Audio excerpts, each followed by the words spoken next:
Yummy yummy খাবার দেখলেই জিভে জল চলে আসে। ঘরের তৈরি খাবারের মজাই আলাদা।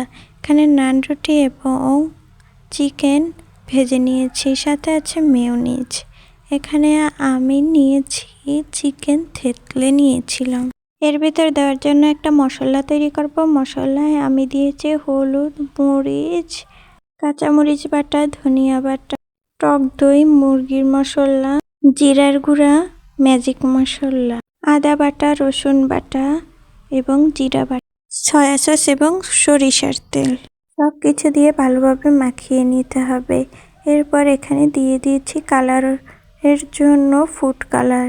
এখানে আমি জর্দা কালার ইউজ করেছি। এই কালারের জন্য চিকেনটা দেখতে অনেক সুন্দর লাগবে।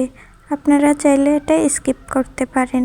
এরপর আমি থেতলে নেওয়া মুরগির মাংসগুলোর মধ্যে এই মশলাগুলো ভালোভাবে মাখিয়ে নিব।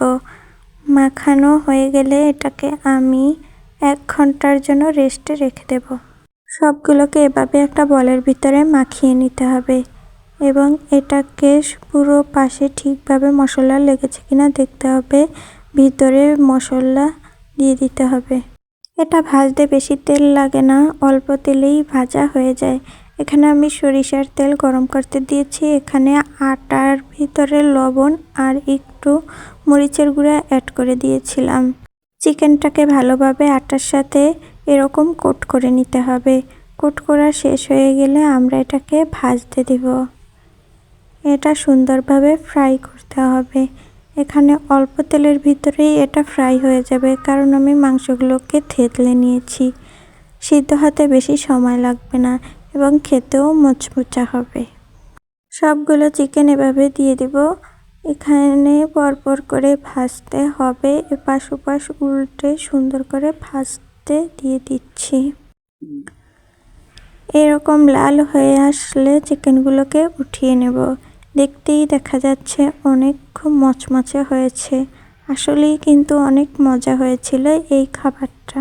আমার কড়াই দেখে কেউ আবার গালিগালাজ কইরেন না, কারণ এটা হচ্ছে অনেক পুরনো একটা কড়াই, তার জন্য এরকম কালো কালো হয়ে গেছে। এটা অনেক আগের কড়াই, তার জন্য। এখানে আমি মেয়োনিজ তৈরি করে নিয়েছি। মেয়োনিজটা অনেক সুন্দর হয়েছে এবং খেতেও অনেক মজা হয়েছে।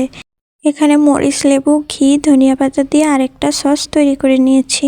এই যে দেখেন, পারফেক্ট হয়েছে আমাদের এই চিকেনগুলো।